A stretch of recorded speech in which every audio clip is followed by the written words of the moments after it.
and my all the old barrister, all the old son, man the kaya lawyer in years to come. Kunu yela anya katinye iwu in a way ya bụ nwoke na nwaanyị nwee verbal altercation. Ka alapụ nwoke ka nwoke kwugulugodo ọnụ ya. Si na alapụgodu nwoke ka nwoke pugodu yazi si yebegodu nwoke listening ear. Because women can manipulate. It's not that I hate women. Only you open a wine mero adi exist. Just check all the players in our born in England. Why be able to see famous after Fayoba Biko? And I knew we go that orientation, but I'm working on wine on moon on our nogo. Mobna bamba. I bat a wine kind agent and may make like working on wine on nogo. Get and bat halo in my bantababuke. So name alone on my cob. Why is my ola? Now make you go on. Man have to go mona water for a wine wiki will if a copy I got Pio. Engage blue walkie roach, I jabba walkie bay. I had any walkie listening here. Wine can do undo, wine can destroy. Wine wiki body. Wine wiki in a green light. Obone accept to the again an base of a goku. Ta, why you also on your cable can MLA celebrating Kenja shot.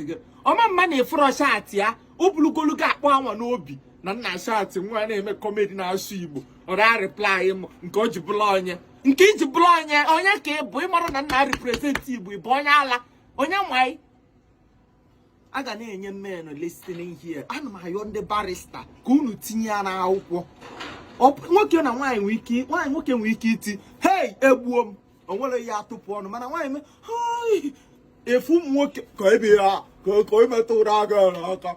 I watch it tell for too much. I like Rosimia. They go to the boy and Tikai Mutakai say again, Wokenti, and me about to Kaikusia. Botafa, Tige Godunte, Neganunti before we judge. Women may take the advantage of that thing. Oh, yeah, Melada Pogo to London. I know na lapunu jawalo because nda Bogota Bogote emelu malo no gola. If you go aroma buke white. Nda Bogote la Bogote na pusi di fono.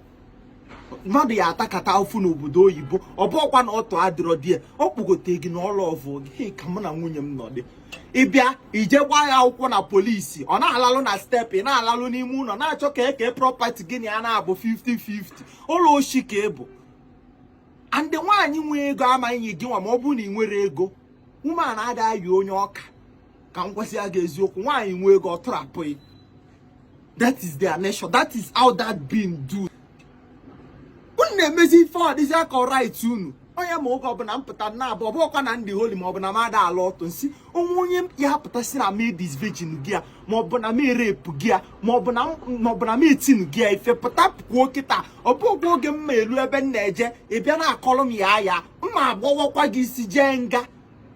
Stop it. We are all human being. Ọbụla maka na ị na-ekwunyere unu n'mbụ nwaanyị. We are meant to secure you people. Ọbụla anyị na-secure unu na-agba anyị ụta. Women secure women. And you people take the advantage of we securing you people, thinking that it's you people's right. Why sentence people to jail? You know I didn't rape you. You said that I raped you. Ebi makwana mmejenga. And they maniku ala na rape you. Gina mangeze monti. Why you ejilapum kanjenga? Why will you say such thing? Gaga. My own points go to Nigeria marry their next match, but let us be trying to giving women to give men listening here. Why I'm narrating this thing in English so that you will tell me that they'll speak English. I don't understand Igbo. What I'm saying is that people doing judicially, people doing three arms of government, lawyer, barrister, people in Unizik, in all the whole university practicing law should approve listening here to men. Thank you.